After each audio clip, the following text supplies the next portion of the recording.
Hey guys, welcome to Mr. Smith's Kitchen. Brian, Mr. Smith, Kitchen, as always. It's Thursday. Thought we'd make a pie. I'm kind of excited about this pie. This will be the second time I've made it. I couldn't wait to make the first one, and I made it in complete secrecy of everything. But anyhow, it's a pear pie, and I got it stuck in my head a few weeks back and could not get what I thought the flavor should be in my head out. So I decided I'd just go ahead and make one and see how it rolled. And then today, my dilemma was just simply, do I make one with a crumb top like the one I made the last time? Or do I make one with just a plain old top with vents like you'd have like with an apple pie? I thought we'd just go ahead. Chris really liked the crumb top. She's not one for crumb topping on things. But she really liked it. And I took most of the first pie I made to work, and everybody there seemed to like it. So I thought, we'll show you with the crumb topping. Now, I'll tell you what to do for the other one. It's not hard. It's no different than making an apple pie with a second crust on top of it. We are going to skip making the pie crust today. It's the exact same butter crust recipe that I used in the last video with peach pie, which we're going to take a look at the peach pie today, and I'll talk to you about what I did differently on it. And then when we go to cut the pear pie, we'll also cut a piece of the peach pie and see if my theory played out. I think it did. Looking at the pie, I think I'm going to be okay with it. So anyhow, this pie is incredibly easy to make. There are very few parts to it. The only work that needs to be done other than making your pie crust and getting it ready is slicing up some pears. I'm using red pears. I can't remember. They're not Bartlett's. They're the other ones. Begins with an A. If I remember, or if I just get unlazy and look it up, you'll see it somewhere right in here, right about now. But anyhow, and if you're new to my channel, welcome. I'm glad you stopped by. I hope you get something out of this. If you're returning, thank you. Thank you for just stopping by, even if you're new. Community is starting to grow. Our neighborhood's starting to grow. We're all being good neighbors, and I hope you guys are getting something out of my rants or my cooking, my baking, canning, whatever. Yeah. So I think that's it. Don't forget to subscribe. Notification bell is right next to the subscription box. And you hit that, it'll tell you when my videos come out. And as always, I'm privileged to come in and that you take time to let me into your life. And I really do hope you guys get something out of my videos. Thumbs up, thumbs down. That's not important to me, although it does help us get more views by other people. Puts us on our feeds, so to speak. So that's kind of cool. We could, continue to grow our neighborhood, make it a better, brighter place. Right. And I think that's it. Comments, love comments. Always look forward to them. Respond to all of them, and just be nice. We try to be respectful around here. You don't have to agree. Just be nice about it. All right. So yeah, let me get the camera moved, and we'll get down here and talk about some stuff you may need. I will give you measurements and cups in grams, both, on most things. The pears I don't have grams on because it's going to vary a little, but that's really about it. All right, let me get the camera moved for you. All right, got the camera moved. As always, things you will need. You'll need a pie crust. Now, you don't have to make your own, but if you want, like I said, a recipe, I just redid my recipe. Last week's video, you can use a store-bought crust, completely up to you. Always recommend, so you'll need a pie pan and a pie crust at any rate. Always recommend having a scale readily available. As always, I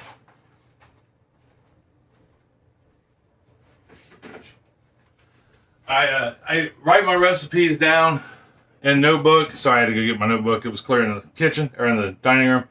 And if we like it, we keep it. If we don't like it, we just tear it out and throw it away. Now, that being said, this one, much like the peach pie recipe, I kind of did my own thing with them. I'm freestyling with these and taking several different recipes and kind of making my own. I'm not kind of making my own. I am making my own. So that being said, I'm working with these, which is why I redid the peach pie, and I may do it a third time. I actually got a couple requests for some peach pies. So I want to make sure they're good, so that way when I give them to the people that ask for them, you know, they get what they want. Now, first thing you will need is 5 cups of pears. Now, I cut these pears up last night, and even though I soaked them in lemon juice, they're still having a rough way to go and turning dark. And you're thinking to yourself, oh, well, you don't want dark peaches. Trust me, or pears. Trust me, it doesn't matter. They're going to turn dark when we bake them.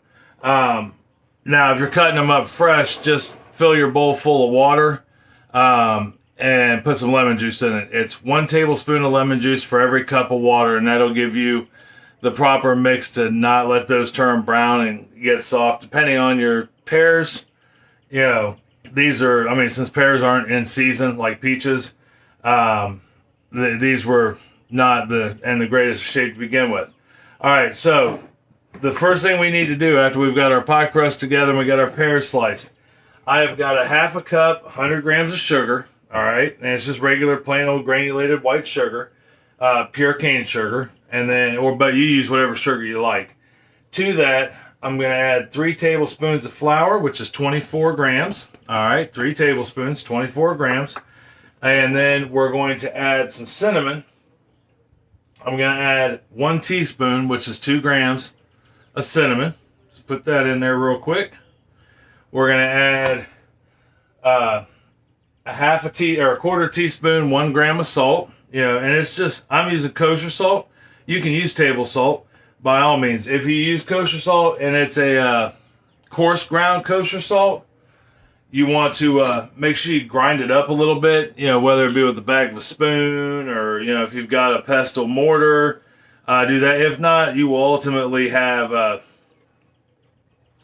chunks of, you'll have like big salt flakes that don't dissolve, and you don't want that because inevitably somebody other than you will get a bite of salt in their pie and they'll be like, oh, I taste salt. It's happened to me. It happened to me several times before I just started not being lazy. So we're just going to mix that together and we're going to set it aside. All right, for just a moment. Boom, set aside. Now we're going to grab our pie shell here, and we're going to take our pears, and we're just going to start layering them. All right, and yeah, you want your pears to be fairly thin. Mine are between 1/4 and 1/8 of an inch. And all that does is help them cook. The thinner they are, the more they'll cook, the better they'll cook, the quicker they'll cook. And it helps when you go to cut it. And I read this in one of the several articles I read on pear pies.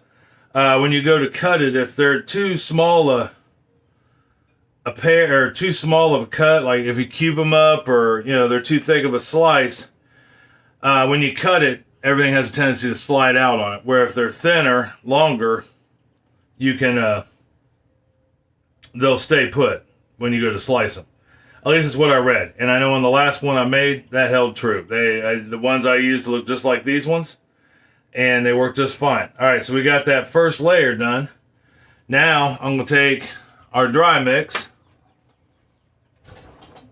grab a spoon, and we're just going to sprinkle this over the top, just like such. And you can be fairly liberal with this. I mean, I know when I did this with the last pie, I got about 3 to 4 layers worth of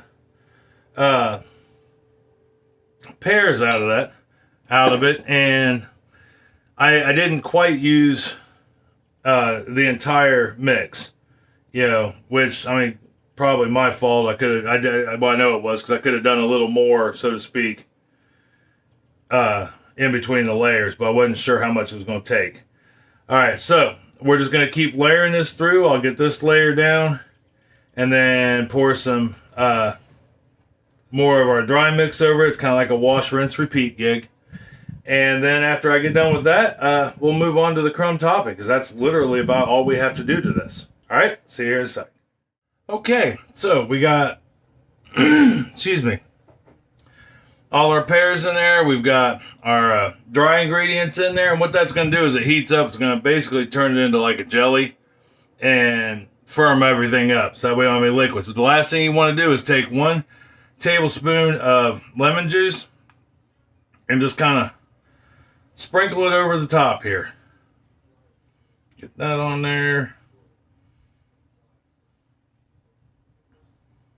There is that. You need that acidity to help things go. Alright, so we got that done. Now, let me get this moved out of the way, and we will move on to making our crust topping. This is the easiest pie in the world. At this point, you want to go ahead and start preheating your oven to 425 degrees. Alright, let me get this set off to the side, and we'll get our stuff out to make our topping. Okay, so to make our crumble topping, I use food processor. I really can't think of anything else you could possibly use because we got to get everything broke down real well. So you'll probably need a food processor for this. If not, just go ahead. The pie, your pie crust, even if you buy it, comes with 2 rolls. You're just simply at that point where we just stopped with the pie, gonna roll out your second top, your top, place it on top of it, crimp your edges, cut some slices in it, put it in the oven. If that's the case, start preheating your oven before you even start putting your pie together. But if we're making the crumb topping, which we're going to do today, go ahead and get the oven set right about now. That way, you're ready to go, because it's going to take a minute. You got to put all your ingredients together and then put it on top of the pie. So you will need, to make this crumb topping, 3/4 cup, 93 grams of flour. All right, we're just going to put that in the food processor here. Try to get most of it in the food processor and not beside the food processor. And we will also need a 1/2 cup, 100 grams of brown sugar. Go ahead and dump that. This is really kind of like a dump and go type of crumb topping, which is awesome. We will need 1 cup or, don't remember. 1 cup, 90 grams of oats. Now, I'm using quick oats. You want to use quick oats or rolled oats, or they're called old-fashioned oats, depending on where you're at in the world. The ones to stay away from are the steel oats, and those they stay hard as rocks. You have to cook those. Those are like cook all day type oats. So, but quick oats are the most common that you find in the grocery store shelves, and you'll need 1 cup of that. All right. Try not to get it all down in the slit of your processor there. There we go. All right. Then you will need 1 cup of toasted pecans. Now, to toast your pecans, you just, when you kick your oven on if you kick your oven on early enough, kick it on at 350 degrees to start, 5 minutes in the oven. If you start to smell them before that 5 minutes, they're done. You'll smell them mostly, but about 5 minutes. We're just going to put that 1 cup of pecans in there, which is right around 110 grams of pecans.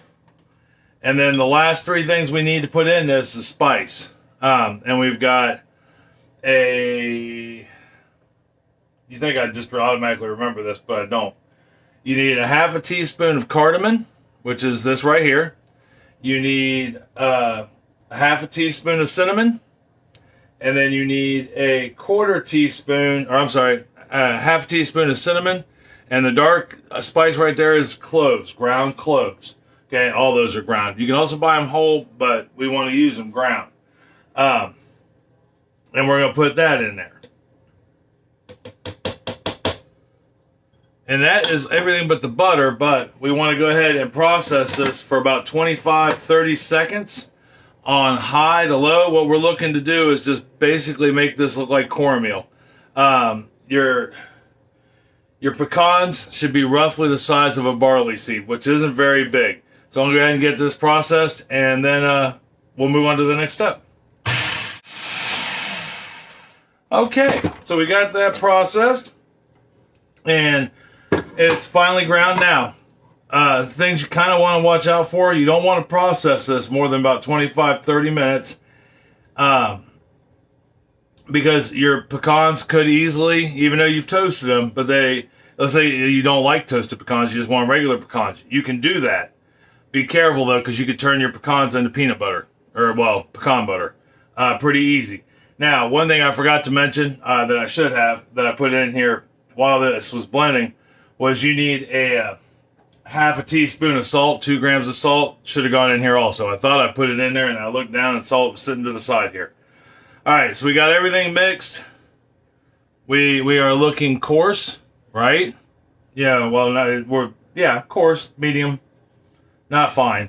All right, so we're gonna add to this a half a cup of room temperature butter. All right, well, it has to be softened, so room temperature. All right, and I've just got it diced up in little pieces. That'll help incorporate it into, and they're just little cube pieces into our crumb topping. And that's what we want to do. We're looking to incorporate this. It's like making the dough. You're going to have some bigger pieces, some smaller pieces, things like that. But we're going to just want to pulse it, maybe 10, 12 times to get this incorporated. But you don't want to run it on high. You don't want it to turn into one solid lump. Okay, we got her pulsed. We're good to go. Show you what we got here.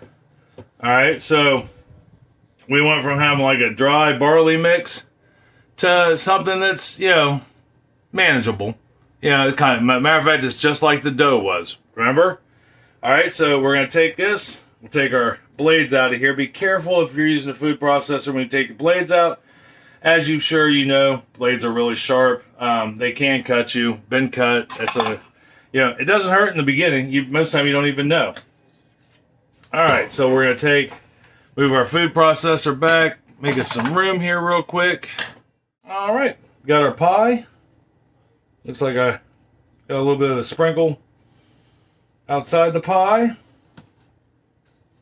We're going to take our crumb topping, and we're just going to layer this right on the top here, like such. And you want to break it up. My butter may have been just a little too warm. That's all right. If that happens and you feel your butter is just a little too warm, or it was a little too warm and it made it a little too wet, you can do a couple different things. You could either add flour to it, or you can put it in the fridge for a minute, or you can add more oats to it, a little bit of both, a little more flour, a little more oat, and that'll get you where you need to go. But I'm just going to sit here and I'm going to crumble this over the top. And when I get done with that, we'll talk about what to do with the oven. All right, I'll see you here in just a minute. All right, we got our crumb topping done, it looks like here. Well, it doesn't look like it is done. We got it all on there. Now, when you place your pears and you put your crumb topping on, you want to try to make it so it's got a nice mound. That will, work its way through. And as it cools, it'll drop a little bit, but you still have a nice mound. It gives it a nice little effect. I mean, I guess you don't have to have that, but I think it looks cool at any rate, so that's what I'm running with. All right, let me come up here and dismiss my alarm real quick. That was must take my medicine money. All right, so let's talk about what we got to do with this pie. So we got our oven set at 425 degrees Fahrenheit, which is 190 degrees Celsius, 195 degrees Celsius. But anyhow, it's 425 Fahrenheit. And we're going to put this in there on top of a pie pan, or on top of a cookie sheet, or a baking sheet, because these do have a tendency to dribble. The peach pie did, the pear pie does, so does cherry, apple. All the fruit pies, for the most part, have a tendency to boil over, because that's what we're looking to do, is to get this to start bubbling. Usually I'd be looking around the edges. Now, that being said, we're going to put this in there at 425 for 10 minutes. Keep an eye on it, though. This is not a completely walk-away pie. I found out with the last one. If it starts, because it's going to start getting a nice dark brown to it, but it easily will start to burn. The butter will start to show signs of burning. If it gets to that golden point and your time's still not done yet, just throw a piece of foil on it. That's what I had to do.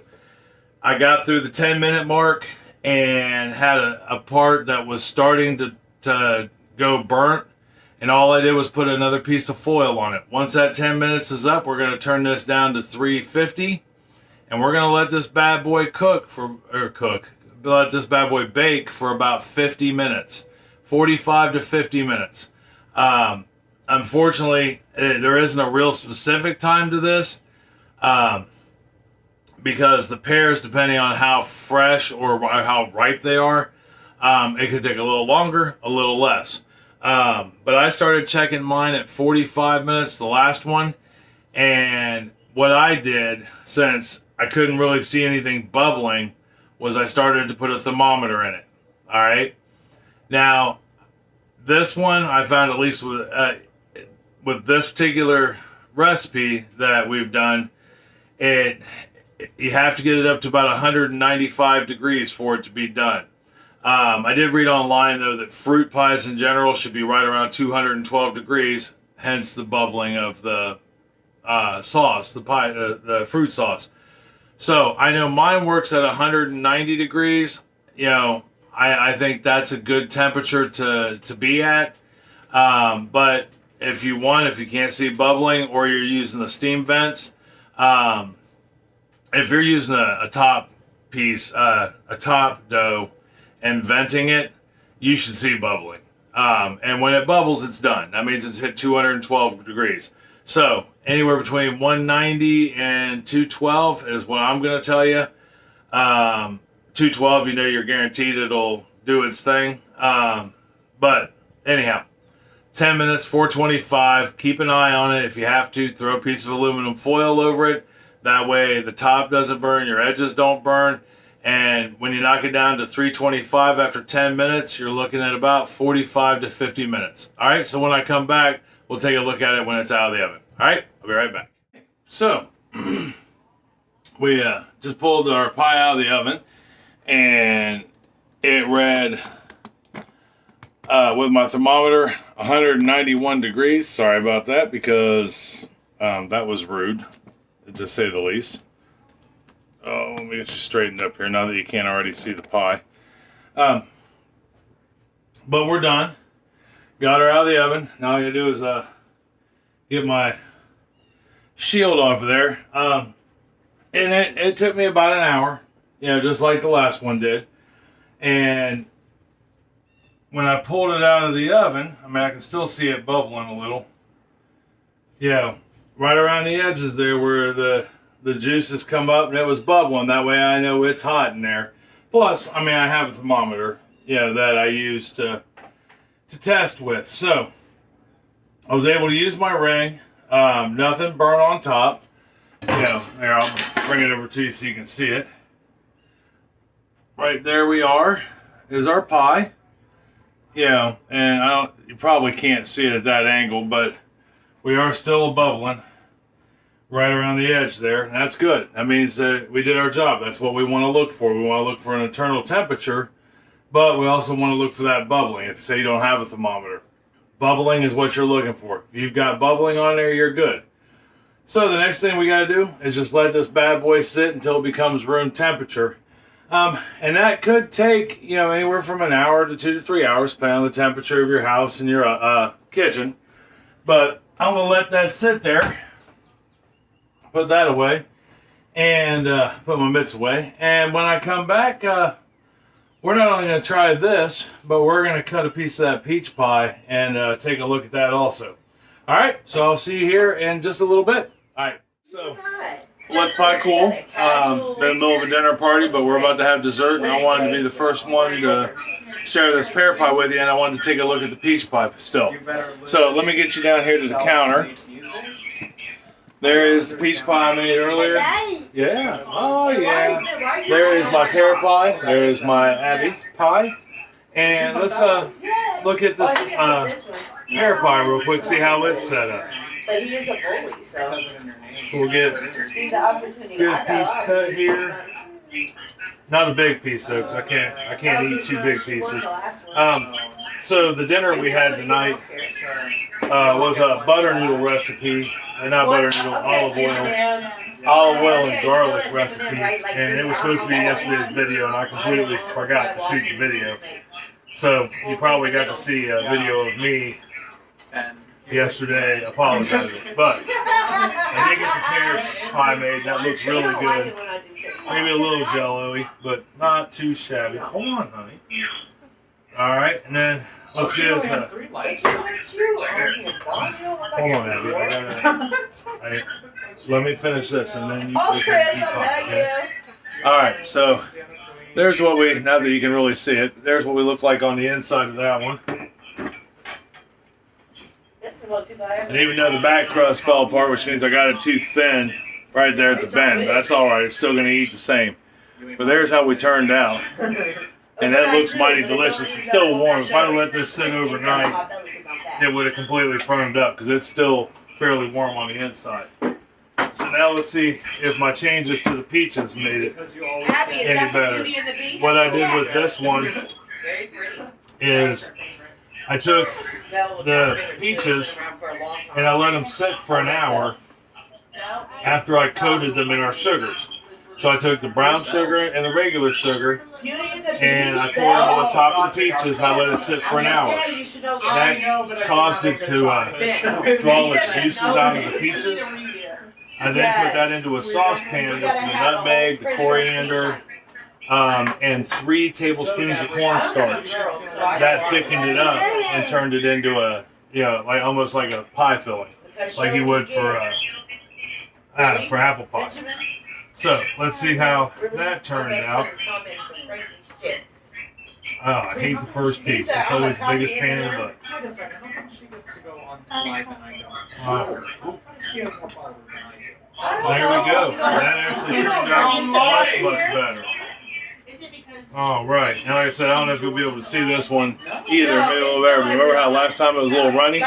Not runny anymore. I think our problem is lick. And then there's what we turned out like right there. So now we're going to do this. I'm going to try another piece of it. Can I borrow this spoon since we're using spoons? So let's see how they taste. Oh. I support the people I know. I know. I shot them up there in the air. Alright. So let's try this pear pie. If I did it right, it should almost taste like old school pear crisp. Like, you gotta follow me and I'll follow you back and I'll push your content. There's a lot of people that are like. I'm just a supporter. Yeah. I have 4,000 followers because I support those people. I give them gifts. That is a for sure recipe. If you look at my content, it's not about me. That crisp is off If the I do hook. this with my kids or their football. And the pears are so, they're tender but not too tender. Like if you had a TikTok, it'd be great. By no means firm. And like I said, with that one, the freshness to your pears is ultimately going to determine how long you bake it. Just pay attention, and if your top starts to get more than golden brown, put some aluminum foil over it. Go ahead and tint it with some aluminum foil. And then you can cook, you can bake that for, hour and a half or so. Yeah, if need be. All right, let's try this peach pie. That's what you got friends for, to tell you that. But that pie? That is fabulous. That means it's a good pie. So the additions, what I did different on this peach pie, It makes it look like it's right in the window somewhere. I will put that in the description of last week's video, and I'll add it to this week, along with what to do if you don't want to do the crisp topping. Crisp topping. Alright, well I'm going to go back to our company, and we're going to eat some pie. So, that being said, next week I'm not sure what we're going to do. I got a friend of mine, Rob, sent me a couple different cake ideas that I want to try, and I just don't know which one I want to do first. And then Wednesday's dinner, I really don't know yet, but I'm sure it'll be something good. Yeah. If I would remember to do the dinner video for this week, I was so intensely cooking that I was behind and didn't realize I didn't film anything until afterwards. So, but we'll figure it out next week. Try these recipes. They are absolutely amazing pie recipes that are super easy to do. Even if you don't know how to make a pie crust, you can still buy a pie crust, and the filling is easy. Alright, I love you. I love you very much. Tell somebody else you love them, and you love them very much. Make them either one of these pies, and you'll have friends for life, I guarantee it. So until next week, I'll talk to you later. I love you. Bye.